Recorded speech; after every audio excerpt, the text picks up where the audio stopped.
Assalamualaikum warahmatullahi wabarakatuh.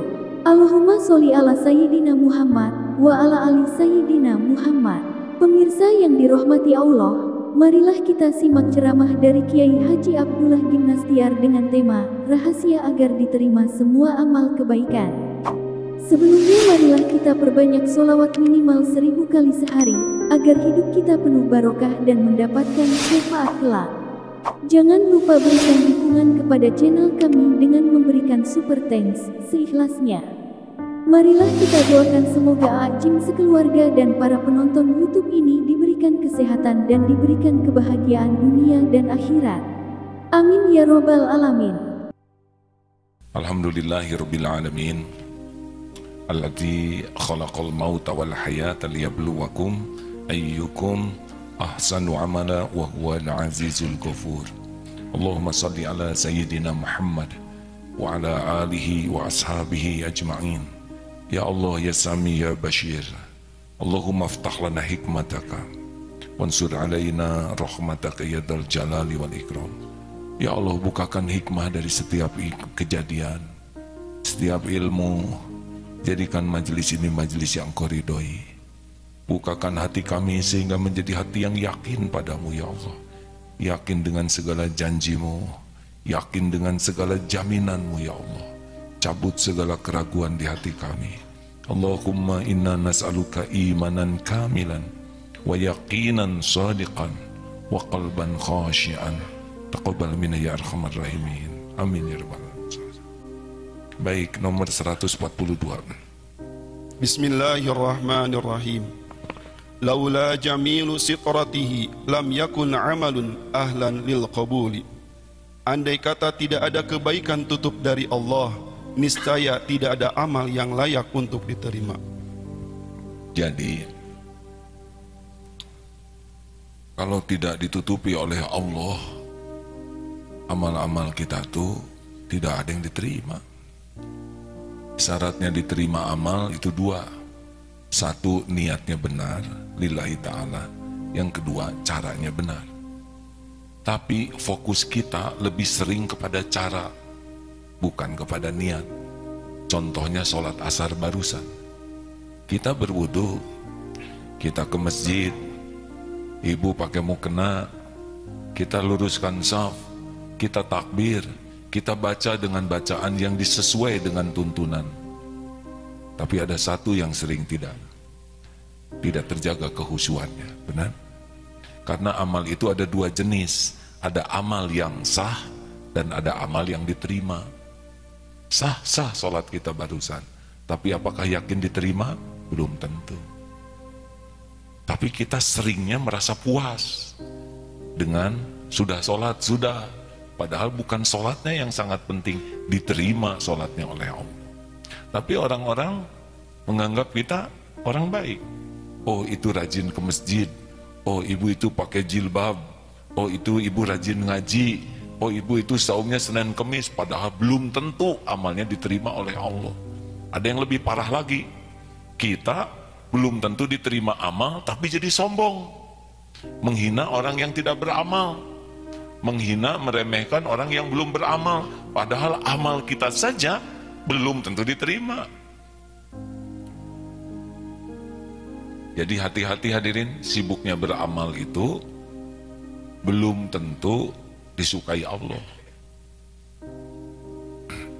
Begini ya, kita sudah pernah jelaskan mengapa banyak orang yang belajar ilmu agama tapi perilakunya belum sesuai dengan ilmunya. Saya boleh minta tolong ke Ikhwan? Kepada semua ikhwan bergeser dua geseran ke depan, boleh? Semua lelaki ya, boleh? Tolong, karena saya kira yang belakang itu terlalu rapat. Boleh maju? Saya mohon maaf ya, hati saya kurang nyaman melihatnya. Bapak itu istrinya Pak? Bukan? Geserlah ya, maaf. Ibu lihat bukan suami ibu ya? Bukan ya. Ya, supaya lebih terjaga ya.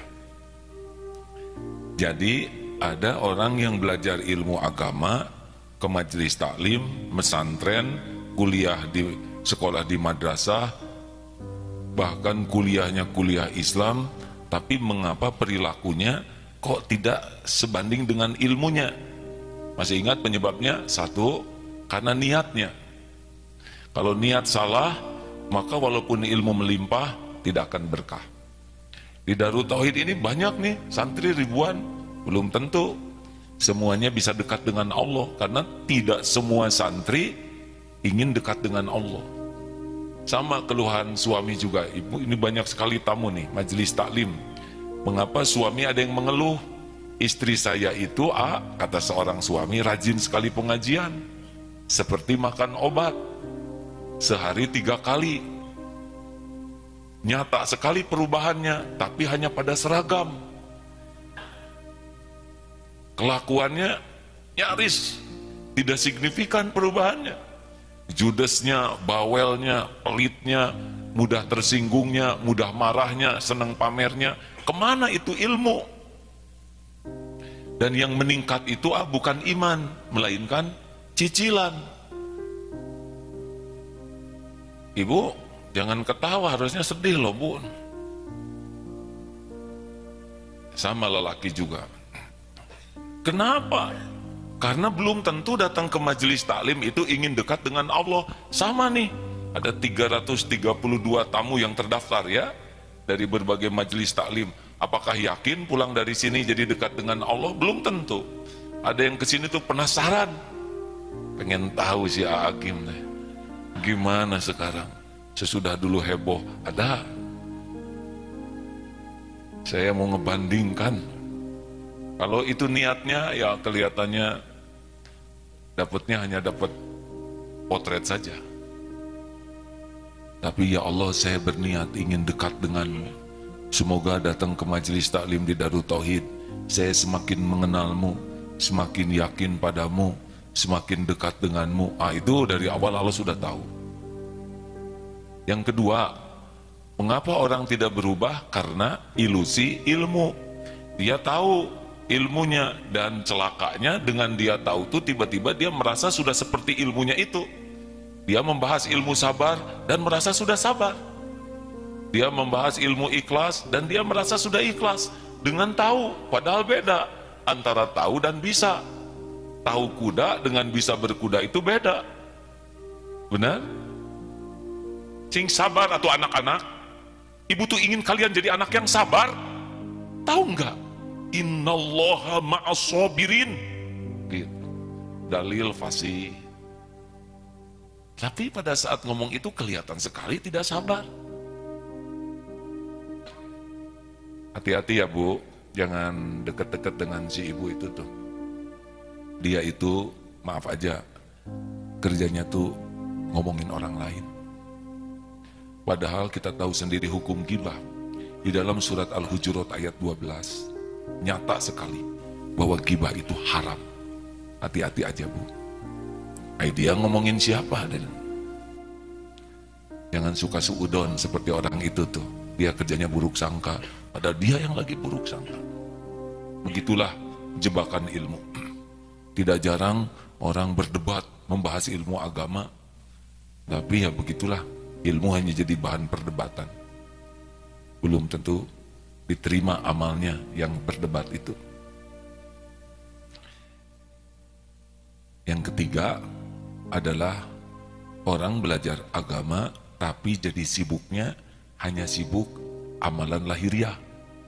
Ngaji, baca Quran, tiap mau tidur ngaji, malam tahajud, sholat, umroh. Tetapi hanya sekedar ritual lahiriah, zikir, wirid, al-maksurat, tapi hatinya tidak kepada Allah. Hampa. Ya seperti sholat kita barusan, sholat, ruku, sujud, tapi hati kemana saja, tidak ingat ke Allah. Benar? Sedikit yang selama sholat itu berusaha keras hadir hatinya. Lahir insya Allah sah, tapi hati belum tentu sah. Ada yang keempat yang bahaya, yaitu dengan ilmu dan amalnya malah jadi penyakit hati. Jadi ujub, merasa diri spesial, jadi sombong, suka meremehkan orang lain, jadi dengki, tidak suka lihat majelis taklim yang lain, tidak suka. Dia ada di majelis taklim ini, terus pindah ke majelis taklim yang lain, dianggap pengkhianat. Padahal di sini nyari ilmu, di sana nyari ilmu. Dia asalnya sering memakmurkan masjid yang ini, suatu saat dia pindah masjidnya memakmurkan masjid yang lain, sakit hati, aneh. Ini milik Allah, itu milik Allah. Kenapa jadi marah? Nah, itu karena kebusukan hati. Jadi seperti masalah khilafiyah bertengkar, sebetulnya besarnya pertengkaran itu bukan masalah khilafiyahnya, tapi masalah penyakit hatinya. Khilafiyah dari dulu sudah ada yang bertengkar, ada yang tidak bertengkar, tergantung tingkat penyakit hatinya. Walaupun ilmunya banyak, tapi kalau hatinya tidak terjaga, bertengkar itu. Tapi kalau hatinya baik, tidak perlu bertengkar. Karena diri kita saja belum tentu diterima oleh Allah amalnya, benar? Maka hati-hati yang suka memvonis orang lain, jangan-jangan dia sudah divonis oleh Allah, tidak diterima. Sudah begitu menghakimi orang lain.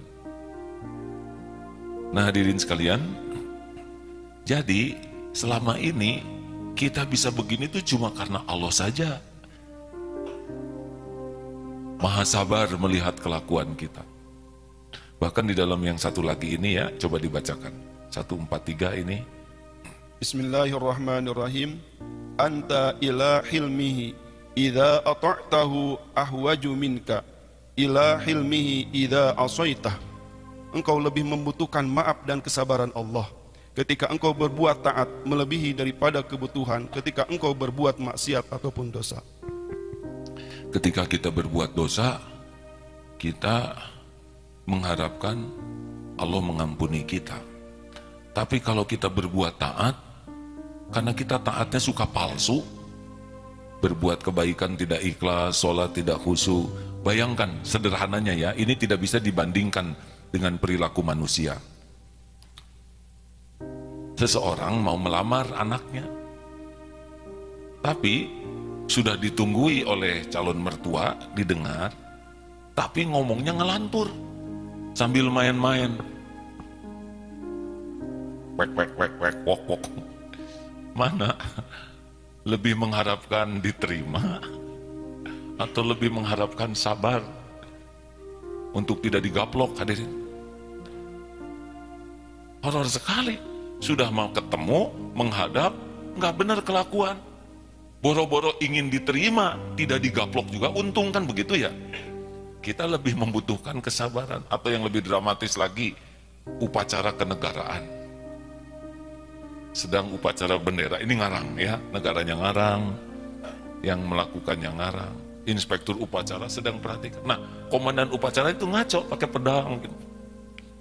Laporannya juga lapor sesukanya. Yang dilaporkannya error. Lebih membutuhkan naik pangkat atau lebih membutuhkan tidak dipecat? Nah, sebetulnya begitulah.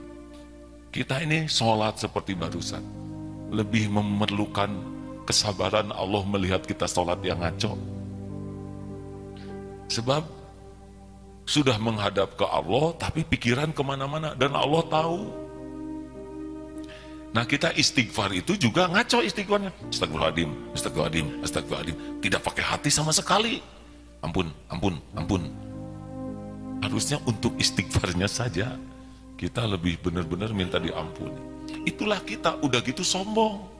Sok soleh, sok pinter, sok baik, sok mulia, meremehkan orang lain. Padahal kita juga tidak dijatuhi kemurkaan Allah saja sudah untung. Makanya bagi orang-orang yang tahu persis Allah Maha tahu isi hati, pikiran, tidak beranilah mudah menghakimi orang lain. Karena kita juga belum tentu selamat. Benar?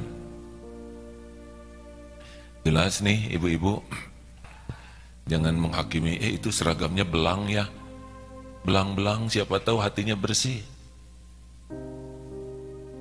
Jangan suka menilai yang lain.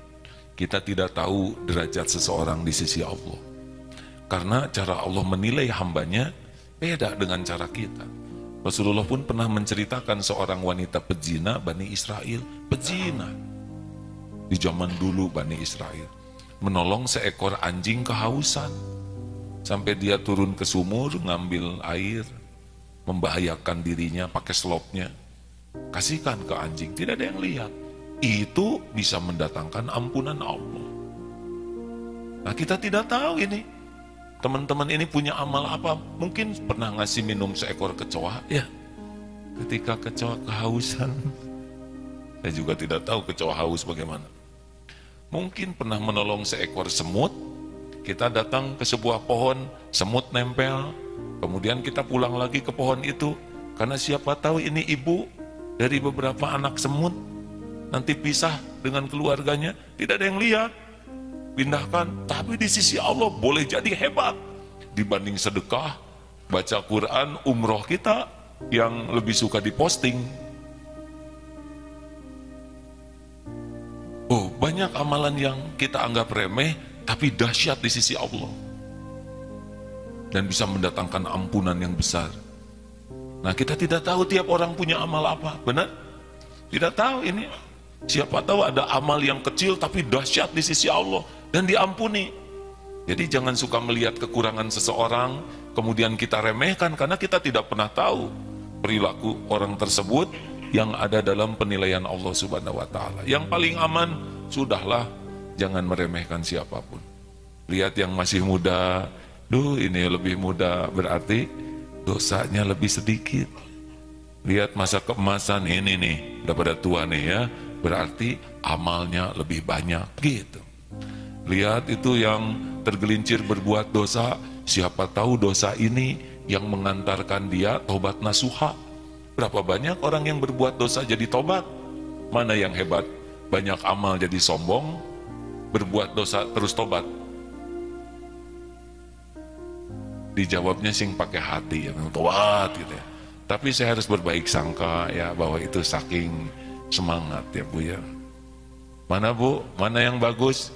Berbuat taat kemudian tawadu atau berbuat dosa kemudian ngamuk? Mesti tobat lagi, itu mah yang tadi Bu. Jadi Bapak Ibu yang baik, seharusnya kita yakin bahwa kita ini dihargai orang lain bukan karena amalan kita. Karena Allah saja menutupi jeleknya amal kita, Allah juga menutupi dosa dan maksiat kita, Allah juga menutupi aib-aib kita dan kekurangan kita. Kalau dibuka aib kita, bubar ini majelis ini. Bapak Ibu tahu tidak kenapa mau datang jauh-jauh dari Bekasi, dari Bogor, Banyuresmi? Tahu saudara kenapa pada kesini? Tahu tidak? Jawab, Bu. Tahu nggak kenapa Ibu kesini? Tahu? Apa? Pengen ketemu AA. Ibu tahu kenapa mau ketemu AA Gim? Sok, ribut, nah. Ibu pengen ketemu AA Gim karena AA Gimnya ditutupi oleh Allah dosa-dosanya, aib-aibnya dan kekurangannya itu. Jadi pengen ketemu. Kalau saya dibuka oleh Allah, bubar seketika. Oh lo gening kieu si AA Gim. Makanya jangan merasa diri terhormat kalau kita dihormati orang lain. Karena sebetulnya yang dihormati itu adalah tutup dari Allah Subhanahu wa Ta'ala. Sebetulnya ada 3 tutup yang membuat kita dihargai orang. 1, tahu tutup pertama apa? Kulit. Ini tutup ini membuat kita dideketin orang. Coba hidung aja nggak ada kulitnya segini, ada horor, benar? Atau kelopak mata nggak ada kulitnya, pleng, bulat begitu, manis tadi ya. Bisa tidak nyaman dilihat, betul? 1, Allah ngasih penutup berupa kulit. Yang kedua, Allah menutupi orang lain tidak tahu pikiran kita. Aduh, kalau tahu pikiran bisa berantem di sini. Ada kan tidak tahu yang belakang mikir apa. Kita ketombean, bau, kita tidak tahu. Lah saya tidak tahu pikiran jamaah, kalau tahu saya bisa rada emosi ya. Iya kan? Setiap di antara kita kalau lihat sesuatu otak langsung mikir dan bisa menilai itu. Oh iya geuleuh ya. Tuh mandi orangnya teh. Bauna bau bangke 7 turunan. Untung kita nggak tahu pikiran dia. Yang ketiga, Allah menutupi dosa, aib, kejelekan, kekurangan kita. Terima kasih. Ayo kita akan tukar pikiran. Oh ini selanjutnya ya. Nah tutup. Kita suka minta ke Allah, ya Allah tutupi dosa dan aib saya. Mana yang penting? Ditutupi dosa dan aib atau dihapuskan oleh Allah? Jawab.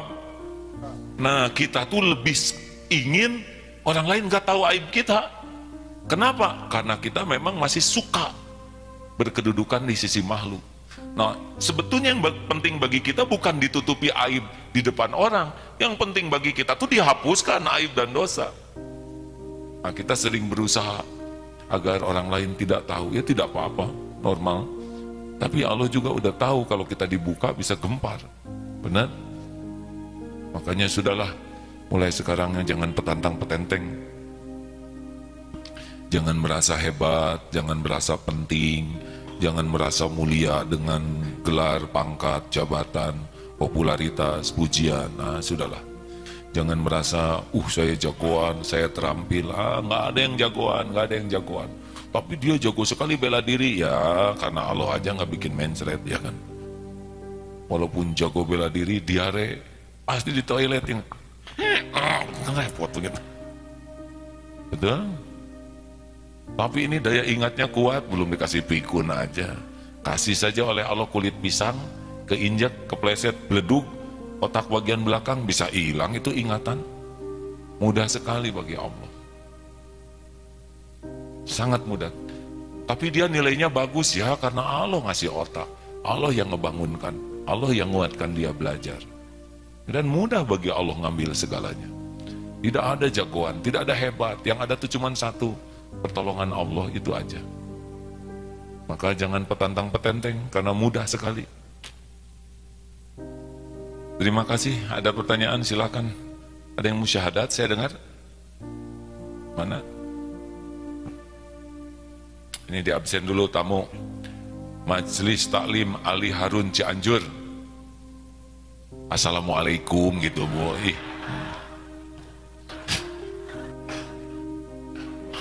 Lucu pisan. Enggak ngerti saya bahasa apa begitu ya. Muslimah Darul Quran Bogor.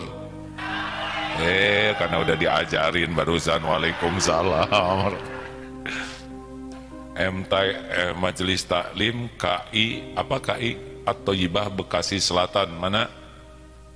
Waalaikumsalam warahmatullahi wabarakatuh. Majelis Taklim Parung Panjang Bogor. Waalaikumsalam. Itu udah ngerti mah enak ya.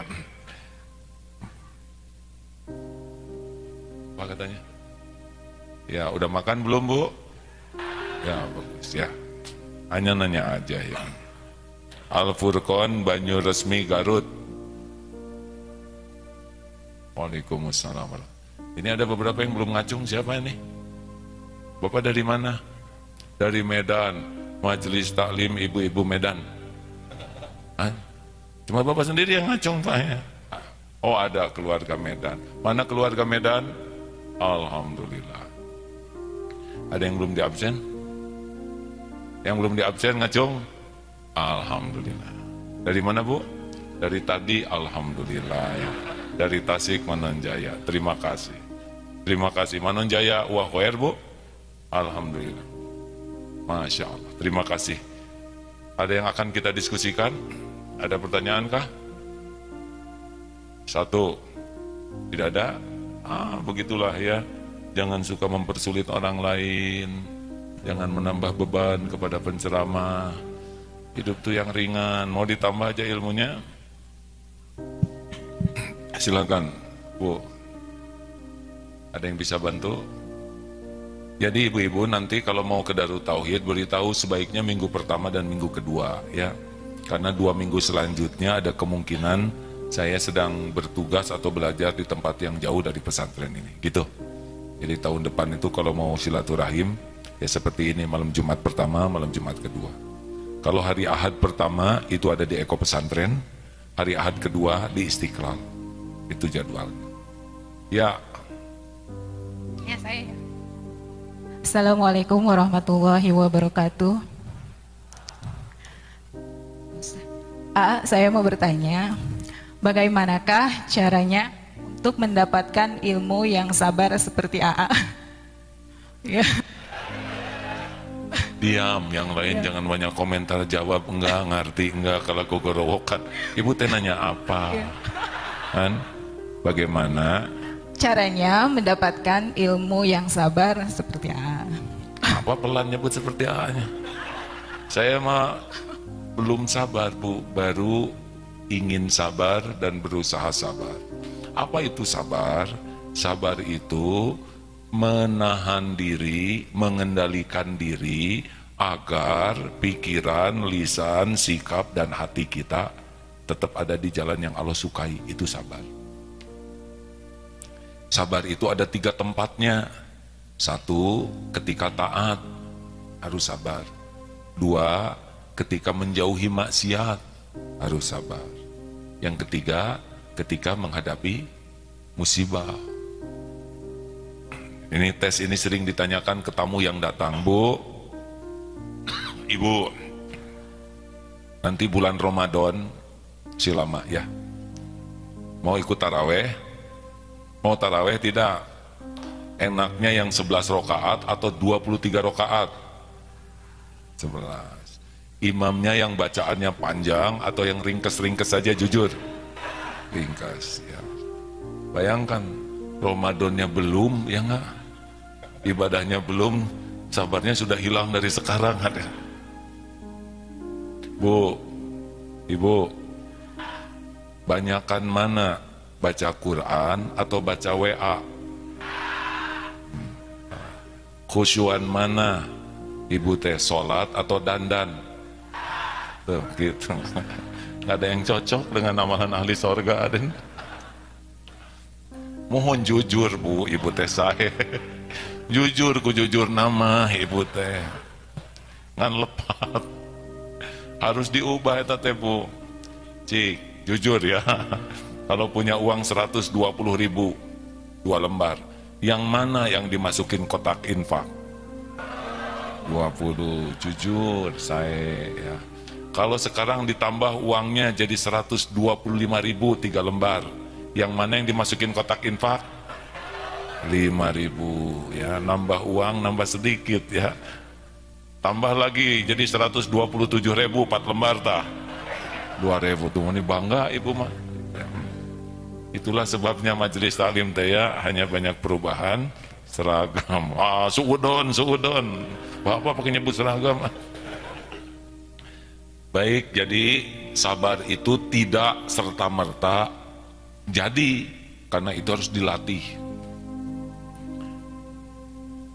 Nah, kalau orang punya niat berlatih dengan orang tidak punya niat berlatih beda. Orang yang tidak punya niat cenderung tidak sabar. Tapi yang sudah niat saya ingin jadi ahli sabar, maka dia akan lebih mudah sabar. Karena ketika ada yang menjengkelkan, itu dijadikan latihan bagi dia. Sing sabar, hadirin. Karena orang sabar itu pasti sukses. Innallaha ma'as-sabirin. Allah itu bersama orang sabar. Innallaha yuhibbus sabirin. Allah itu mencintai orang sabar. Wasta'inu bisabri wassalah. Pertolongan Allah itu gerbangnya sabar dulu, baru sholat. Sabar, tahan diri. Nah gitu Bu, dilatih ya. Kalau sudah nyiapkan makanan untuk suami, ditata, disiapkan dengan baik. Pak, makan dulu. Terus kata suami, maaf Bu, saya harus pergi sekarang, lain kali aja, punten. Pergi aja suami. Bagaimana perasaan Ibu? Ngambek terus, sebel, lalu kesel, lalu marah, kemudian. Nah seperti itulah orang-orang yang kurang ikhlas, kurang sabar ya. Ujungnya pasti kurang bahagia. Bu, kalau suami tidak makan makanan yang Ibu siapkan, berarti bukan rezeki suami. Dimakan aja oleh Ibu ya. Tibatan kehel itu lebih sabar. Baik, ada pertanyaan terakhir? Oh, ini Bapak memang paling rajin nanya. Bolehlah. Nah, lah itu kurang ridho ya. Assalamualaikum warahmatullahi wabarakatuh. Mohon bertanya, di suatu tempat ada yang membuat sumur, itu waktu membuat sumurnya dicampur air janjang. Saat ini air itu sangat diagung-agungkan. Bagaimana menurut itu, musyrik tidak? Terima kasih. Membuat sumur dikasih air jam-jam. Terus sekarang sumur itu dianggap keramat. Airnya itu? Airnya. Air jam-jam itu yang asli itu sumurnya ada di Mekah, di Baitullah. Kalau itu berarti air sumur yang pernah dikasih air jam-jam. Ya sudah begitu. Tidak ada kelebihannya kecuali pernah dimasukin air jam-jam. Dan kalau sudah diambil berarti sudah habis air jam-jamnya ya. Kalau itu diagung-agungkan, saya kira tidak tepat ya. Terima kasih ya. Itu? Ya. Orang saya serius. Iya Pak, nggak perlu diagung-agung. Bahaya kalau gitu. Ya. Boleh dikasih amalan lainnya? Mau dikasih amalan? Yang paling aman dalam hidup ini adalah tidak banyak bicara. Loh, banyak bicara. Saya ceramah hadirin. Kalau saya duduk di sini diam terus, bisa jadi masalah. Yang penting, bicara itu hanya dua pilihannya. Falyaqul khairan aw liyasmut. Apa Bu? Manfaat mulut, Allah menciptakan mulut ini untuk apa Bu? Bukan untuk bicara, untuk bicara yang baik. Pilihannya dua, baik bicaranya atau diam. Jadi kalau tidak yakin niatnya baik, yang disampaikannya baik, manfaat, maka jangan bicara. Semakin banyak bicara seperti saya sekarang ini, semakin banyak berpeluang tergelincir. Tergelincir hati, tergelincir kata-kata, tergelincir niat, bisa ujub, bisa ria, bisa takabur.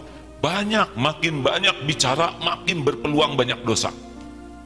Maka yang paling beruntung itu orang yang paling hemat bicara, tapi sekali bicara benar, baik, benar.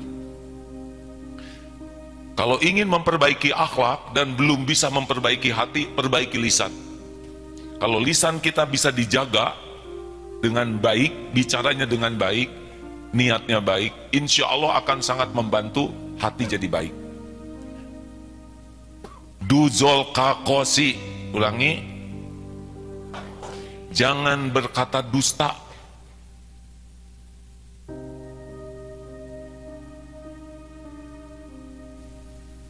Kreatif pisan tamu teh.